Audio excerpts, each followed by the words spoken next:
What's going on, boys? Today we are talking a bit about Blood Meridian. Just finished reading it, and it is a refreshing sort of confusion. And I appreciated the epilogue. That cleared a lot of things up.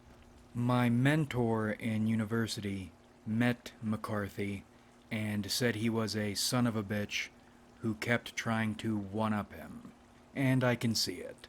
I haven't read any articles, I haven't watched any analysis videos, and for a while, I don't intend to. I know having your own opinion is hard. I know it's devastating seeing the comments on a powerful video are disabled, but sitting with ideas for a while and trying to wring something out of them for yourself is a useful exercise. A little while ago, we spoke about the masochistic feminine in the Freudian sense. Fuck Freud, but one of our viewers asked about the masochistic masculine, which, while not a psychological term, because of course it isn't, I do think it exists, but I needed to sit on it for a while. The masochistic masculine, I think, comes in two primary forms. Men seem not to want to submit to another person, an individual, especially not one viewed as beneath them or vulnerable in a way they can capitalize on, even if they don't realize that's what they want to do and are going to do. Ripping them apart after submitting or agreeing to something, I mean. The most direct analog would be submission to ideology or state. For some reason, all men seem to want to serve something abstract. So they will either join the military or they will join some kind of political or cultural movement. They will be obedient to it and serve it even if it doesn't serve them, and especially if they don't meet any of its principles. There's nothing better than the dude who talks about traditional conservative values and then really likes transvestites. Nothing wrong with transvestites, mind you.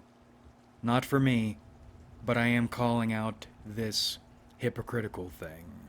Or the man who serves the moral good, higher moral values, and then serves those values exclusively by harming other people in some way, or by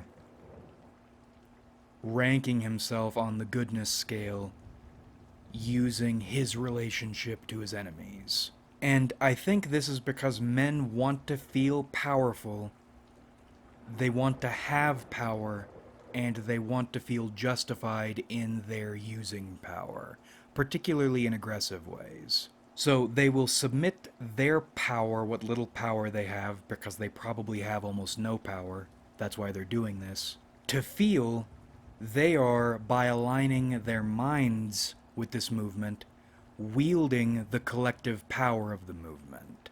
There is no way a modern Untermensch skinhead would cut it in the SS, but by joining a neo-Nazi group, he can feel as though he is as powerful as they are, even though he isn't, and his movement will throw him upon the gears to be grease as soon as possible. And then the second way the masochistic masculine operates is in violence. Cuckolding, really. The modern man, again, strives to feel power he doesn't have.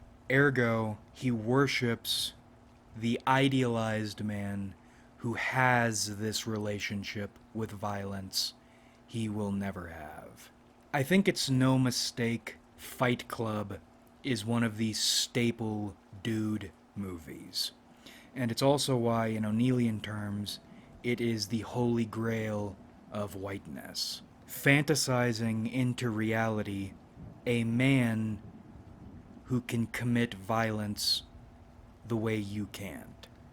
Doing other things also, of course, but that power in violence is the key. The masochistic masculine forfeits his own self-determination to jerk off at power he doesn't actually have.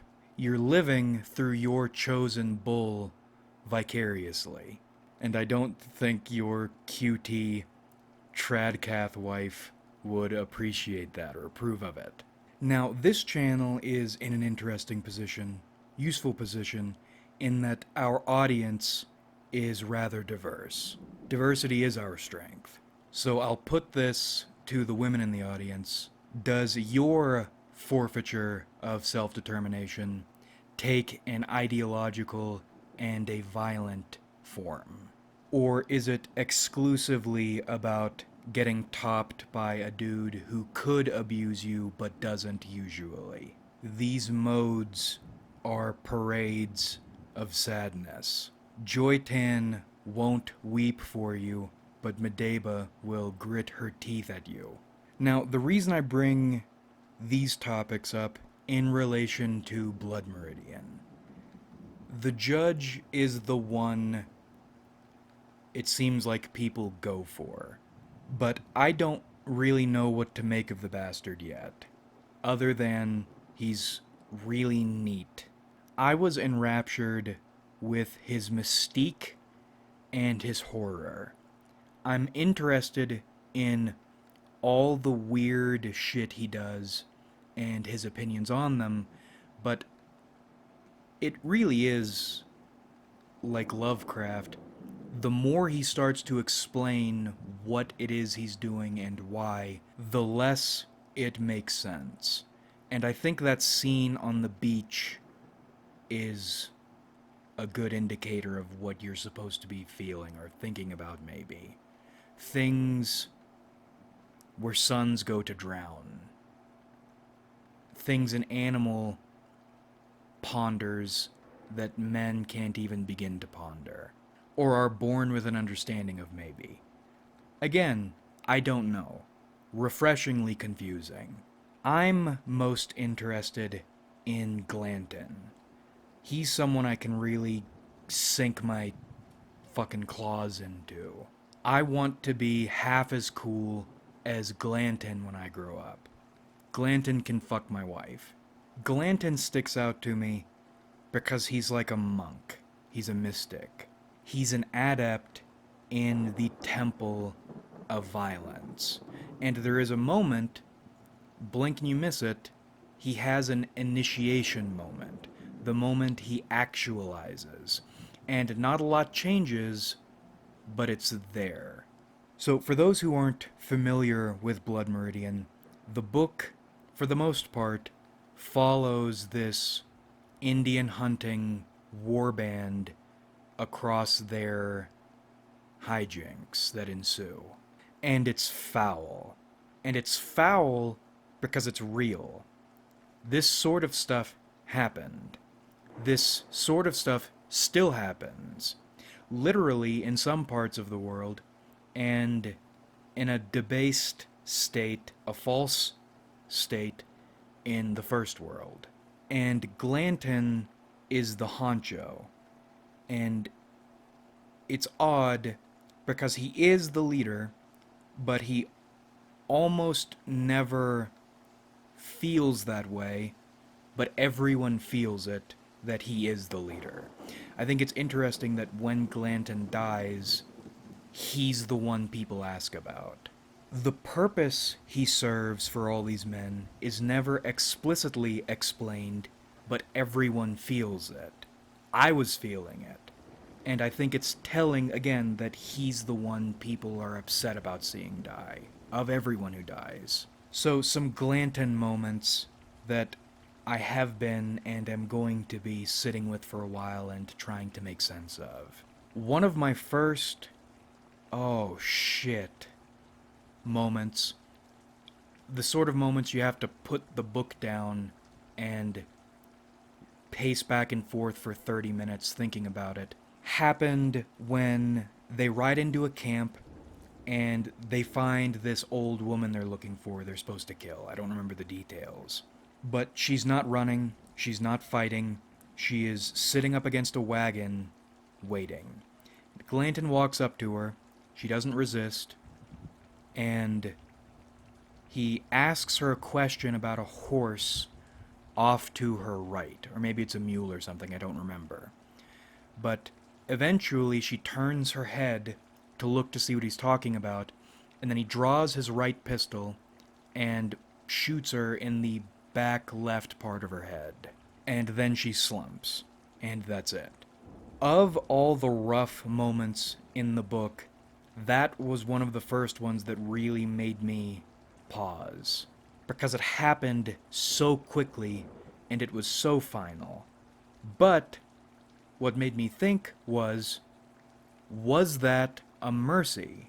Did he trick her into looking away and then shooting her in the back side of her head so she wouldn't have to, I don't know, see it coming or something? Was that a kindness? And if that was what that moment was, or is what that moment is, literary present, we aren't going to stick with that because we aren't technically academics at the moment. What does that say about Glanton? What does that say about the men he's leading? And what more does that say about the world they're living in? Because violence and horror are the resounding themes. You get that immediately. But what does it mean if in this moment there is a mercy in such immediate and final brutality? Especially considering when Glanton dies, he is not afforded the same mercy. Or is there something to dying without seeing it coming, and dying and not looking away? Because that's something that's brought up. I don't remember when. I think it might have been right at the end. Don't look away. Glanton didn't look away. I mean, he could have. He wasn't given the opportunity to, but he could have. He didn't. But he gave this old woman the opportunity not to have to look at it. Look at death. And then there's Glanton's racism. Glanton is very racist. And not just in aggression to minorities, which is what you typically see as racism, but also in two moments. Well, starting with one. He sees some white men who are borderline insane living in a ruin, and he's upset by it. Not because of their insanity, but because he doesn't like seeing white men living like savages, according to him. Seeing white men living like Native Americans upsets him because it's in violation of some order or his view of how races are ordered. And he's not mad about it. He's sad about it. It bothers him. That struck me. But then more, there is a moment a bartender refuses to serve Jackson, one of the cohort's black member, or the cohort's only black member at that point, by that point. And he engineers a situation in which Jackson can kill him, and then they can all serve themselves. That was a minor affront to him. So is this saying the crew is more important than race? Or is this saying by participating in the depths of horror and violence they did, someone black can be ascended to the level of someone white, or they're all put in a different place? I don't know. But I don't think it's as simple as he's sticking up for one of his friends. Glanton does stick up for his friends, but I don't think it's because of friendliness. I think it's because of some... McKenna and Watts actually talk about the dissolution of self in orgasm. Maybe there is some communal dissolution of self in suffering, that kind of violence. I don't know, but it stuck out to me. I'd need to reread it, but you see something kind of similar on the racial end in when Glanton and the judge meet the Yumas, I think they're called, Native Americans who are dressed up ridiculously in assorted, wealthy white people clothes. If I'm remembering correctly, Glanton wouldn't even address them at first. I don't remember if it's. I remember there was a bit of humor. They're laughing, the group's laughing at seeing this. But I remember there was also someone who was aggravated by it, and I think that was Glanton. Other moment. Brown gets caught by cops and then disappears, and Glanton puts together a crew to go get him, even though he's already gone and didn't go back to the group. I think it's no mistake Glanton is the one who adopts a dog. He is a leader, and it's downplayed at times, even though he is the one leading, but there's something more to it.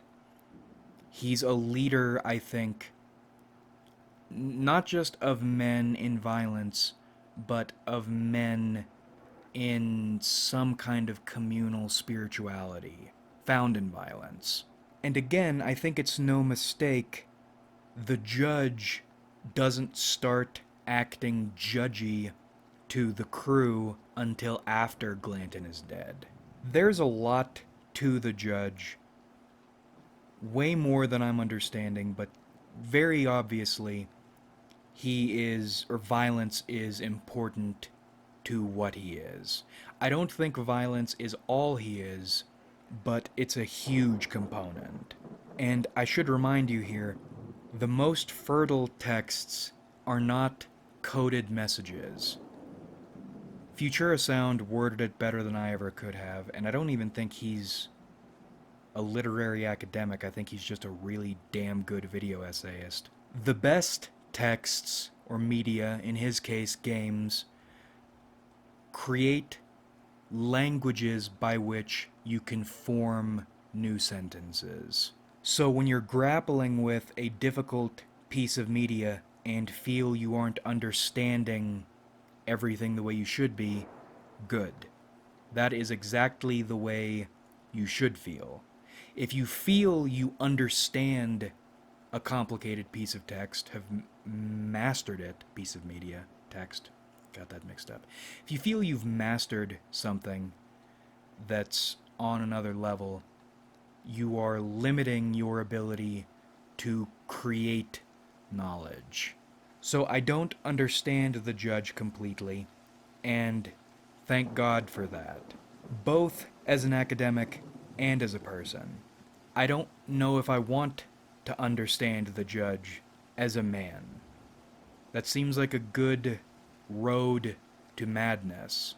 Anyway, right now I'm reading Glanton, the Judge, and the Outfit as an idol of a dark god, the priest who understands or can work with, can negotiate with the idol and the dark god, and the congregation following not the idol which they fear, rightly, but the priest who can harness its power and keep them safe. Everything is cool when Glanton is driving the Outfit and everyone in it into acts almost too horrible for words. The issue comes when Glanton dies and everyone starts running. That is when the beast gets agitated. Glanton is fascinating to me because he's the reason this outfit stays together. He has control over these men, but he leads them well, even though what he's leading them into is horrible. It's like he's shepherding their souls through this dark country. masochistic masculine. I'm obsessed with Glanton because he managed to harness these men's capacity for violence to lead them well as material people and spiritually in this hell world, and to build for himself a pleasant little kingdom for a time. Had a good season. And then, when it was time to die, he didn't look away. And then, without him, everything and everyone managed to drift apart. That organism they created couldn't exist without Glanton as the center of the vortex, as the gravity maker. And there is more I could talk about, but I think I've done enough simping for this man. Why do people... Oh, shit. No, there is one more thing. His initiation. Glanton is already clearly a bad man. However, there is a point he experiences a revelation of sorts. You won't believe this, I actually found it. I recommend always, if you're working with a text, buying a digital copy or at least a PDF so you can Control F search terms. It makes things so much faster. I was afraid I wasn't going to be able to find this because it's a short passage. I'll read it to you. This is a why can't anything work moment. That night, Glanton stared long into the embers of the fire. All about him his men were sleeping, but much was changed. So many gone, defected, or dead. The Delawares all slain. He watched the fire, and if he saw portents there, it was much the same to him. He would live to look upon the western sea, and he was equal to whatever might follow, for he was complete at every hour. Whether his history should run concomitant... Let me reread that, I had to look up how to pronounce that. Whether his history should run concomitant with men and nations, whether it should cease. He'd long forsworn all weighing of consequence, and allowing as he did that men's destinies are given, yet he usurped to contain within him all that he would ever be in the world, and all that the world would be to him, and be his charter written in the Ur-stone itself. He claimed agency, and said so, and he'd drive the remorseless sun on to its final endarkenment, as if he'd ordered it all ages since, before there were paths anywhere, before there were men or sons to go upon them. And either very shortly before this or very shortly after this, he gets an actual black hat, and it suits him. Now, I read this all in a similar fashion to the way a master gains his or earns his black robes. The same way Glanton earns his black hat. He's already doing fucked up stuff, but now he is that. And that's a dense bit of writing I'm going to have to sit with. But right now, in it, I'm reading the realizing or claiming of a strength. And that strength comes not from having the best guns or having the most men, but in attuning oneself with the way of the world and one's own something in it, or despite it even. Whatever this is, it's a successful initiation. The judge later talks about rituals, and how rituals without blood are mock rituals. I think this moment in Glanton is the culmination of a ritual that has been building for a long time. The moment he formally earns the rank of the role he's been playing in the world, for these men, in violence. I understand people like the judge. He is big, he's scary, he's mythical. He's probably an allegory for 50 things that don't conform to written language. But I really like Glanton. I want to be Glanton.